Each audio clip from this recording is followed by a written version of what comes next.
Okay, well, these are always amazing groups. I never cease to be amazed at the broad, eclectic, generational interest, experience, skill that comes together in these things, and I just love all the stories here and where everybody is, and so you can see we've got all sorts of places. So because of that, as Grant and I move us through this syllabus, we'll obviously be hitting stuff that's really pertains to you right now, and then there'll be some stuff that I kind of know that, and so we know that'll be the case. All right, let's get right into the syllabus with the big picture, and we will absolutely move through this. And again, I am very open to questions at any time. Don't feel bashful about questions. And all of us, as we went through these introductions, I couldn't help but appreciate a sense of urgency. Whether it's urgency of I need to bring on a young partner because I'm not 20 anymore, or urgency of we need to move this liability, I mean, big picture, into an asset. All of these things, and that brings me to that. And so, as I was, and Grant and I, just so you know, we did not confer a lot. We conferred some, but I love to see.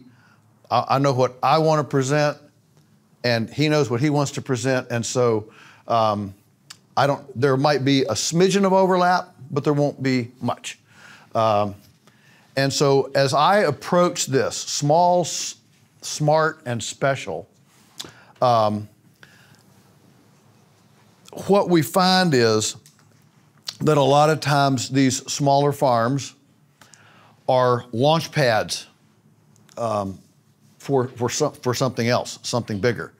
And of course, our own story on our own farm, we came in 1961 to this gullied rock pile, and Dad asked all the experts, how do I make a living on this farm? And all the advice was plant corn, graze the woods, borrow more money, build silos. That was the thing. And we went an opposite approach. We basically had a glorified homestead for 10 years. We basically grew our own groceries. And I think that is definitely a place to start. Feed yourself. Wendell Berry talks about the money you save on groceries is the best money you'll ever make, because the money you save you don't have to earn to pay taxes on to spend somewhere else. So $1 you save is worth about $1.40 because you don't, or now it's about $1.50, I guess, because you don't have to pay taxes on it. All right, and that's real. And so we basically, our first 10 years was essentially a glorified homestead. 90 acres open.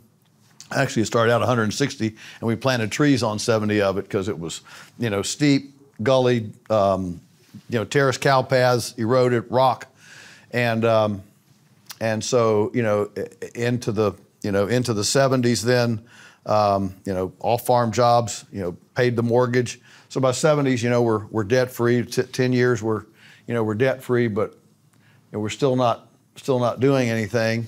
And then when I came back, September 24, 1982, so this is 21 years. Dad's dream was to farm full time, but he never did. And so I came back September 24, 1982, full time, and then it actually became a going concern. That's when we started Polyface and all that. So time, I think, has kind of three dimensions. You've got your personal time. That's what we have, for ourselves and our own, that's day to day, it's lifetime, it's those kinds of things. And by the way, your syllabus, we have purposely put a lot of white space in, so you can feel free to mark them all up, take notes, whatever you want to do there on your syllabus. But it's conducive to taking notes on if you want to. But you've got your personal time, and then you have your ecology time. Okay, there's a certain there's a certain time period. I'm thinking of the amount of questions I get. Probably, I'm going to say almost half the questions I seem to get anymore are weeds. Weeds. What do you do about weeds? And everybody's concerned about weeds. And we kind of take the position that weeds are, or whatever the vegetation is a manifestation of the management that's gone before. And so you can go into a place and you can read the prior management by the vegetation that's there. But ecology has a timeline. You build a pond, and boy, tears up the ground, and you might even get a few little, erosion spots where you can't get grass on it quick enough, and that's assuming it rains, and it looks sterile, and then wow, 10 years later, got cattails, you got salamanders and newts and frogs and toads and some algae and some duckweed, and it starts to, so there's this ecological thing, and then there's a business time, there's a business cycle, and so this time,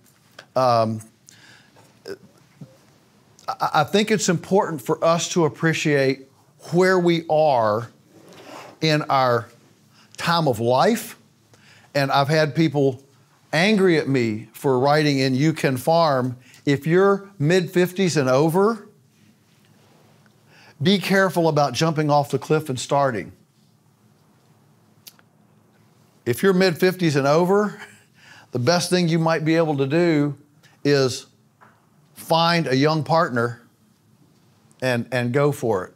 And when people ask me my definition of sustainability, one of my definitions is a farm that's providing two salaries to two different generations.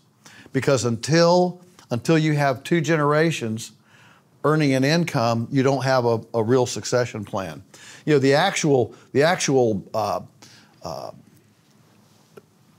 mechanics of transferring value, whether it's a business, farm, equity, stocks and bonds, silver, gold, bank account, the actual mechanics of transferring wealth are not difficult. What's difficult is the relationships involved in making that transfer. And so, I'll tell you this, one of the phrases that's really been a challenge to me in the last couple of years, so I'm trying to use it. That's how I remember stuff. If I see something that I find it really helpful or challenging to me, convicting, if you will. For me, I like to use it, and that way I can help to remember it. And that is, what I'm putting off the most is what I probably most need to do. So on your, back in the subconscious of your mind, I really need to do this.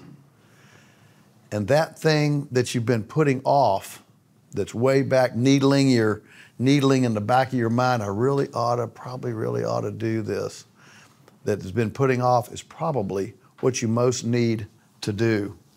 And so time can be, a friend, because if we've developed, if we've started, like Sarah, you're running your goats to eat these weeds, okay? You've got that ecology time clock, going. And so, you've got this start and you've got this horizon. All of these have this kind of start spot and a horizon. out there. So you just appreciate that. Remember that this is an allenation when the biological time clock runs at its own pace. And most of us are on places that probably have not been managed well for a long time, unless we've owned them a long time. You know, I know that on our place, we've been there now 60-something years, 62 years, and it took 50 years for the final bare rock patches in the fields. In other words, this is where the soil had eroded. Not rock outcroppings, but where the soil had left. And we literally had galls, you know, shale stone galls out in the field where, whatever, 3 to 8 feet of topsoil had washed off over, you know, European occupation. And it took 50 years. And I can remember when that final one, you know, crouched in. One of my favorite memories was I was young, and I'm going through the field, and we used to have broom sedge. Anybody got broom sedge? Yeah, I mean, you'd have thought we were growing it as a crop. And if you look in the book on weeds, broom sedge, you know, poverty grass indicates low calcium, lack of biological activity. And I'm walking through the field, you know, broom sedge everywhere. And this is after we'd started, you know, controlled grazing. We, you know, I mean, Dad early on read Andre Voisin, you know, from the 50, grass productivity, and started electric fence. We started moving the cows early in the 60s. And I'm walking through, and here I see this big, healthy clump of broom sedge, and here's a little spindly red clover right up through the middle of it, a little pretty pink blossom. And I go back, I look at the forage book, red clover, high calcium, biologically active, high fertility soil. Well, how can this be? It's a biological time clock. Because we didn't plow and plant and rip up and whatever, make that fast, that ecological time, that biological clock, we were able to enjoy the gradual healing of that. And so on all of our places, our goal is to be moving our biological clock forward. Don't worry about speed, worry about progress. Because every year is going to be a different situation. Too much rain one year, not enough rain another year, okay? Or a cold frost late in the spring, that sort of thing. And so don't worry about speed, simply worry about trajectory. Are we going? And enjoy that biological time clock. One of the biggest time sucks or issues, I think, is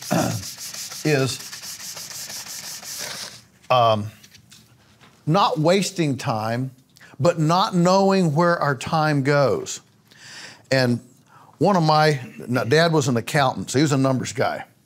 Sorry, John, he was a numbers guy, okay? And I got a little bit of that from him.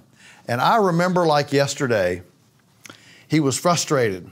I can't get it all done. Where's my time going? And of course, this was back in the 60s, I was a kid, long before computers. So he took his day and he said, let's see, I get up at 6. So he did 6 to 6:05, 6:05 to 6:10. And he made a sheet and divided his day in 5-minute increments. And for 1 week, he logged his time. I mean, from brushing teeth to taking a shower to eating breakfast to milking the cow to, you know, everything. He was an accountant, going to work, okay? And I remember like yesterday on Saturday evening at supper, he comes to the table triumphant, beaming. I found the leak. I found the leak. I found where my time's going. He said, I'm spending 5 hours a week reading the newspaper. He had no idea, okay? A lot of times we fool ourselves because we're so wrapped up in it, we're so in it, we just assume this has to be done. And we don't realize what carrying buckets of water, how much time we're spending carrying buckets of water, or waiting for the IBC tote to fill because we haven't put in a water line and we're trying to tote it. Are you with me? Okay.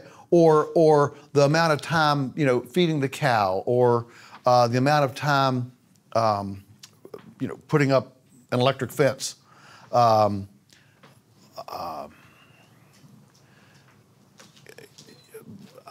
convinced that in our area, at least, there's not a cow-calf producer in the area that has a clue how much time they spend looking for cows in the spring.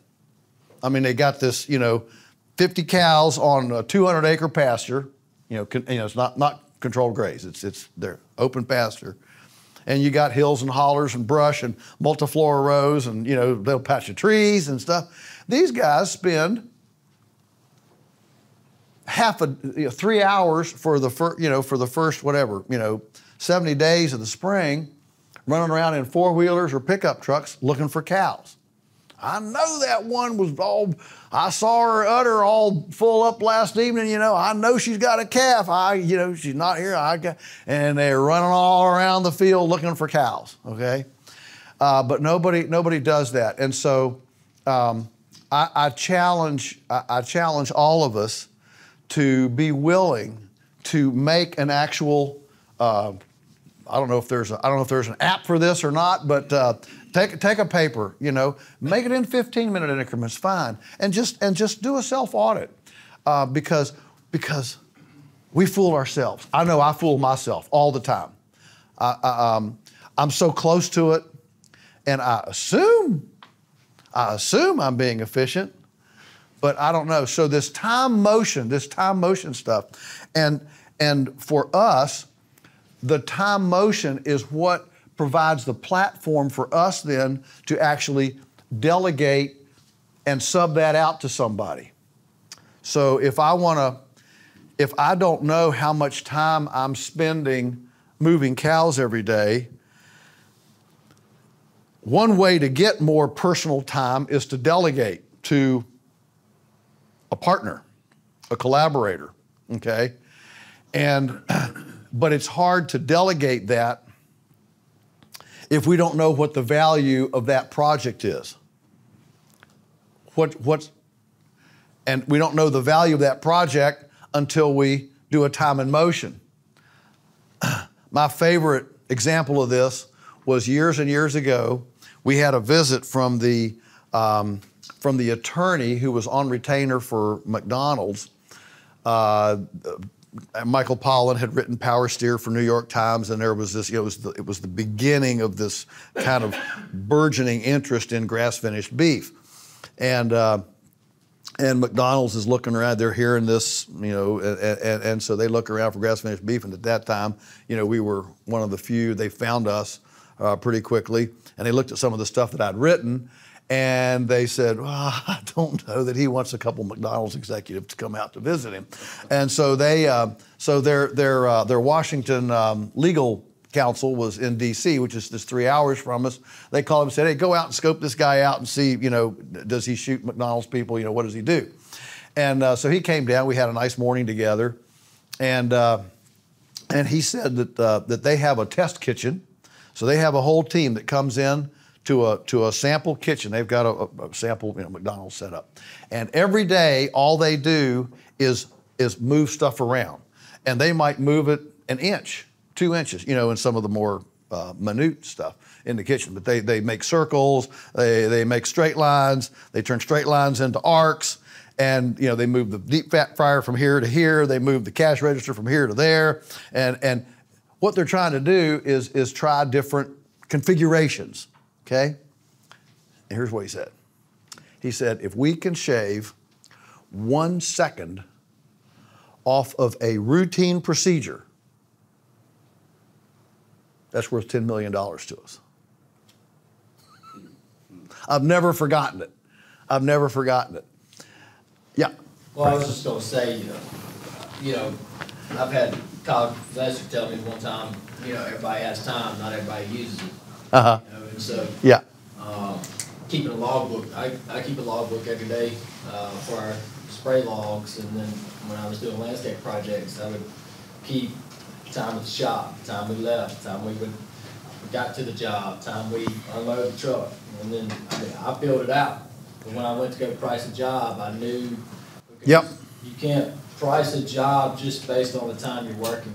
You got to price Right. a job on the time that you're not working, because you'll spend more time not working than you are doing the job. Yeah. And so Well, now yeah. when I price jobs, I'm pretty well on it. And so my dad knows we'll butt heads a little bit. My dad's slow and methodical and wants to think it out. Uh-huh. Let's go, because I'm productivity, but we can work good together. That's why he's got me here. He wants me to look at some things. Yeah. First thing we need to do is get a logbook on the cow farm and the time and the labor there. Yeah. Yeah. Great insight. That's super. And a lot of times, You know, that always stuck with me. He was a substitute teacher back in elementary school, but what stuck with me was, if you don't know where you're going, any road will get you there. yeah. So That's right. you know, That's right. And a lot of times the prep time, I mean, this is where I am, like with, you know, farmers markets. You know, we started looking at the time at a farmer's market. it's not the time you're selling. It's not the time you're actually standing there dealing with customers. It's the 3 hours of prep time. It's the drive time, the fuel to get there.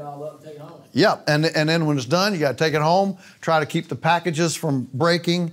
You know, we're in the meat business, okay, and then you got to put it all home, and then you got to take a nap because you got up early because you're tired, and so suddenly, you know, this 3 hour stint behind the table turns into a 20, you know, 8 to 10 hours, and suddenly then you have to ask your question. So what is my return to labor on this?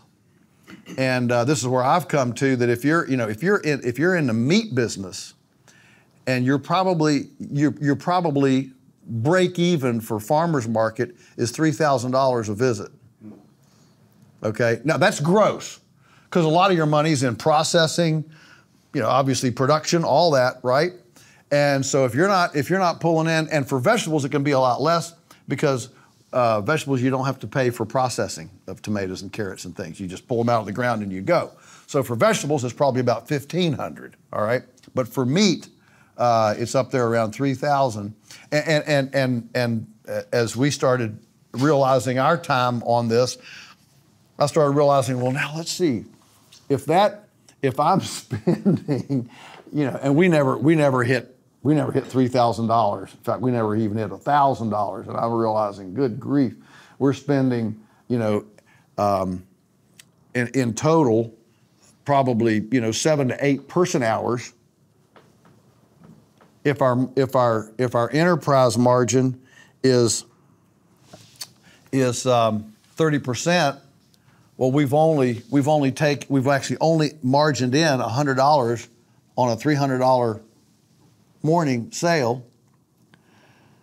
$100 spread over 7 hours is not much. And I realized, well, if we took those 30 days a year that we spend doing this, and we took those 210 hours and actually did hardcore marketing, like had a list of potential customers, made calls, went and visited them, took product, invite them to dinner, okay? I mean, there are tons of different ways to invest that time in the course of a year than sitting behind a table at farmer's market. So yes, exactly, because these are opportunity costs. Opportunity costs come in all shapes and sizes. And my dad was an accountant. He said, you might as well do nothing for nothing as something for nothing. And so if you're not making anything, you need to either figure out how to make something or how to change it so you are, or stop doing that and substitute it with something else. It's great. So a log like this to actually audit your time and see, because we farmers, look, we love it. There's not a person here that doesn't love farming, right? We're all here because we love it.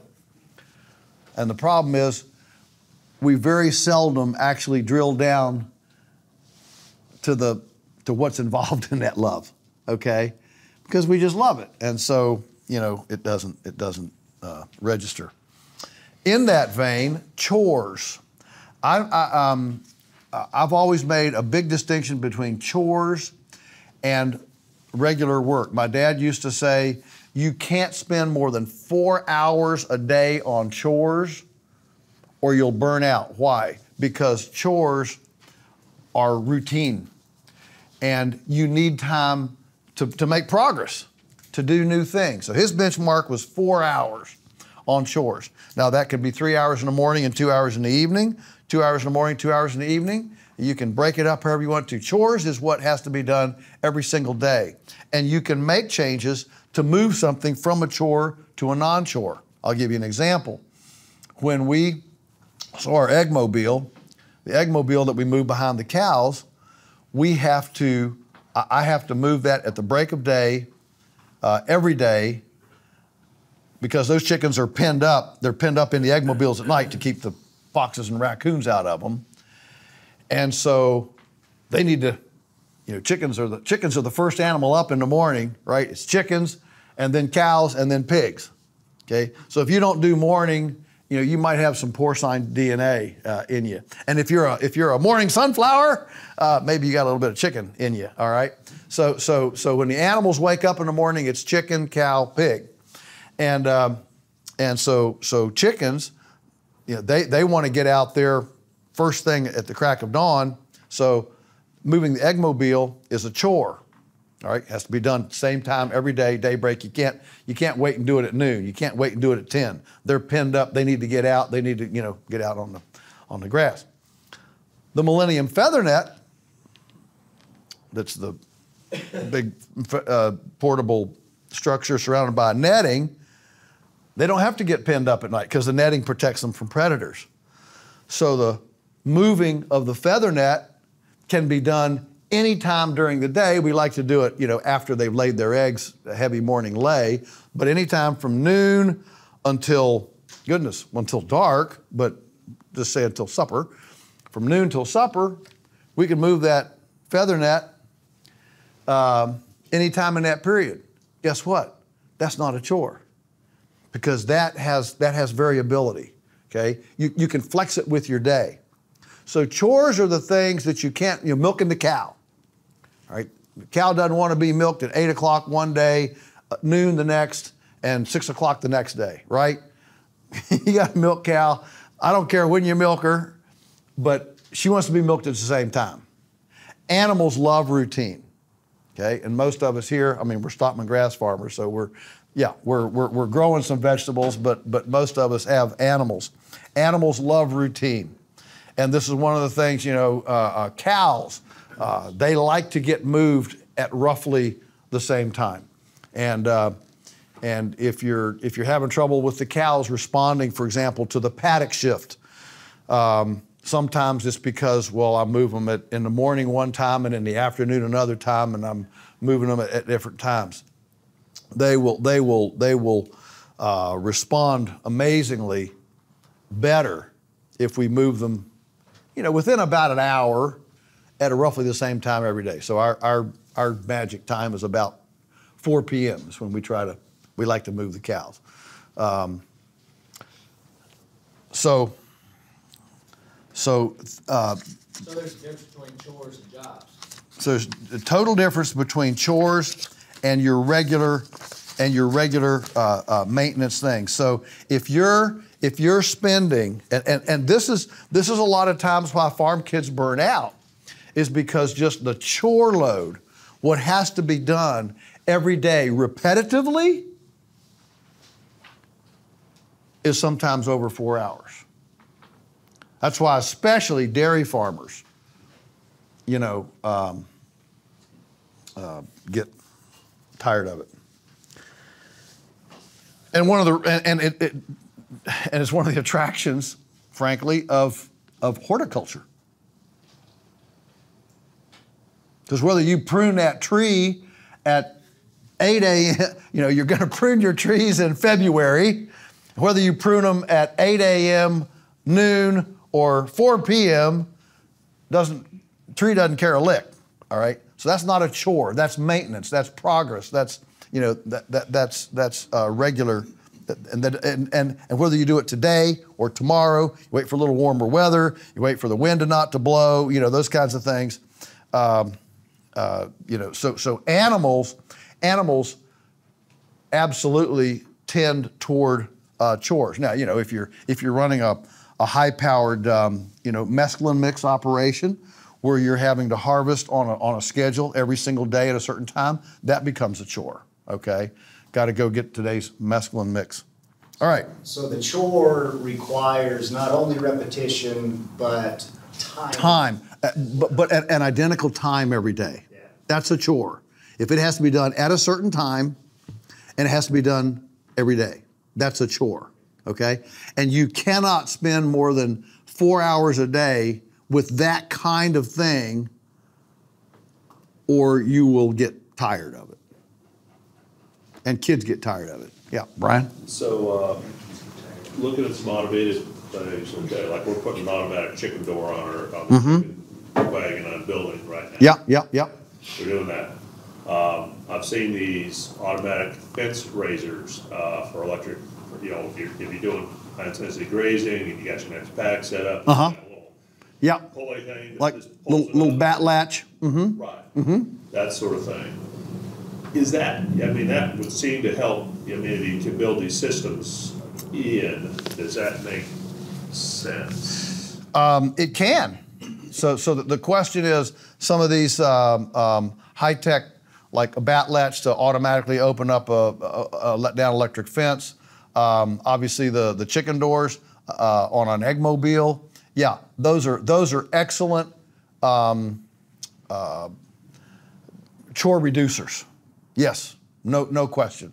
Those are good chore reducers. Now, which one is specific or has application for you, you know, is an important thing. And sometimes,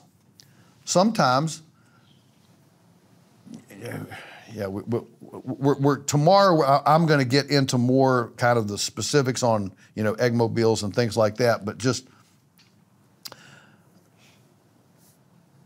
a lot of times, if you're very small, scale becomes an issue on things like an eggmobile. I see a lot of people moving around eggmobiles with only a few chickens in them. The reason that we started running, you know, hundreds of birds in our eggmobiles, hooking two together and making trains, was because the cost of being there was the same, whether I was moving 50 or, you know, 800. And that cost of being there is A, to move it in the morning, in the afternoon. So moving in the morning is a chore. Moving in the afternoon is a chore gathering eggs. You can't gather eggs in the morning. They haven't laid them yet, right? So you got to gather eggs in the evening. So that becomes a chore. And so sometimes you can change chores dramatically with scale, simply by doing more things at the time. Alan always used to say, the cost is in being there. So if I want to be there, I want to do more things there at that time. And that's where Ben Hartman of the Lean Farm, I recommend that to everybody. It's a great book. The Lean Farm is based on the Toyota lean manufacturing processes. He actually does a he does an audit, not in addition to time. He does it in footsteps. And so, you know, what he does is he's got a map here, you know, the house is here, barn is here, you know, whatever, you know, cows are here, chickens are here, okay? And he audits, he does a step map.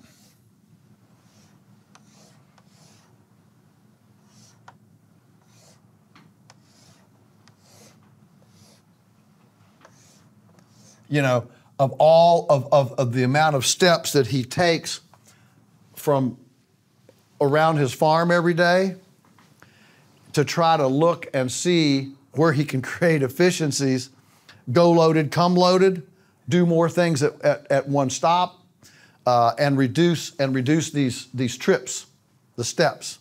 Okay, I know a lot of us are taking these steps with a four-wheeler or a side-by-side. Okay, and just so everybody knows, my side-by-side is a 1987 Ford Bronco with all the windows knocked out of it. $1,700. The thing is unbelievable. I can take 4 people plus me. I've got a windshield, a roof, and 5-speed, high-low, 4-wheel drive. The thing will pull a hay wagon that can drive up a tree, and it's cheap. It doesn't look like anything, but it's a cool machine. Millions of them made. Parts are cheap. You know, these side-by-sides, 4-wheelers, they're expensive. I get all these old places, people got Kawasaki's and Kubotas, and I know they cost $20,000. What are you generating to justify $20,000 of thing? And so, yeah, that's a little side. Yeah, Hugh? Can I bring this back to weeds? Weeds? So my 125-acre place, I have another partner, and I asked him to bush hog 3 months ago. I asked him to do the bush hogging around the perimeter on one side, and he didn't do it. And I'd heard at a grass-fed exchange, I'd heard some guys talking, just overheard it, and one of the things they were saying, one of the guys was saying his bush hog was his best tool on his farm. And so I've been, all summer long, I've been like, if he would get that done, then I'll bring my big batwing and I'll bush hog all the dog fennel and the horse nettle in my pasture and the multi-floor rows.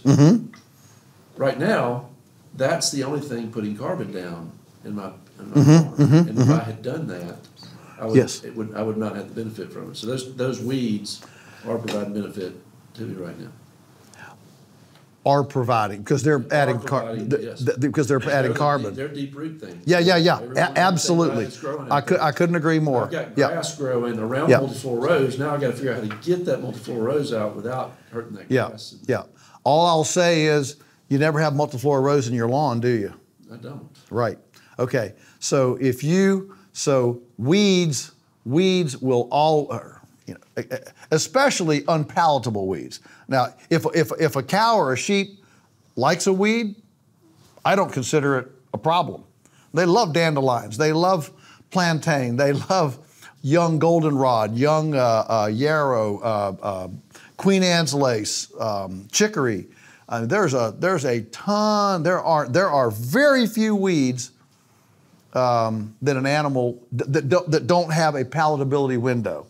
You know, if we can hit them at the right spot. But absolutely, post grazing, a quick bush hog like that, a mow, is absolutely it's one of the nicest things you can do, and that's not a chore because you can do it when you want to. That's right. And even if you miss a day, who cares? I mean, if you do another. Just to say, a couple of issues ago, y'all had a great article on bush hogging.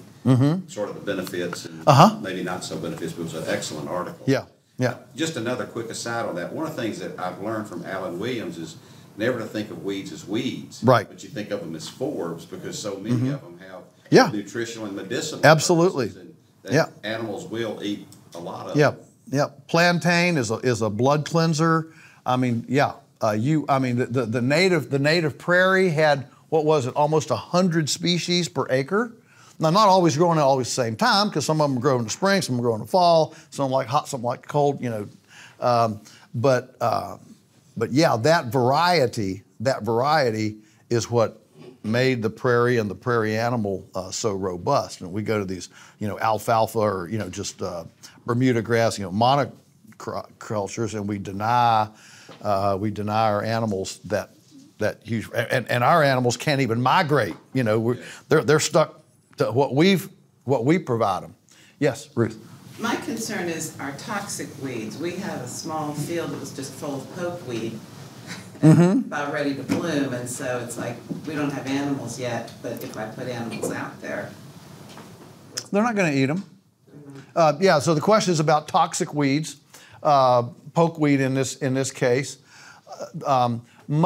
Anything that is truly toxic, unless you're pushing your animals to starvation, in other words, you know, confining them too tight, not giving them enough paddock size or enough groceries for themselves, they won't eat that. I mean, yeah, in our area every fall, we have farmers that lose cows to they eat too many acorns, and acorns, if a cow eats too many, they'll become toxic. We're in oak country. A lot of people have oaks. Well, the reason they're eating acorns to that extent and dying is because in the fall, I mean, you go up to our pastures are, I mean, it's like somebody went along with fingernail clippers. I mean, there is nothing there.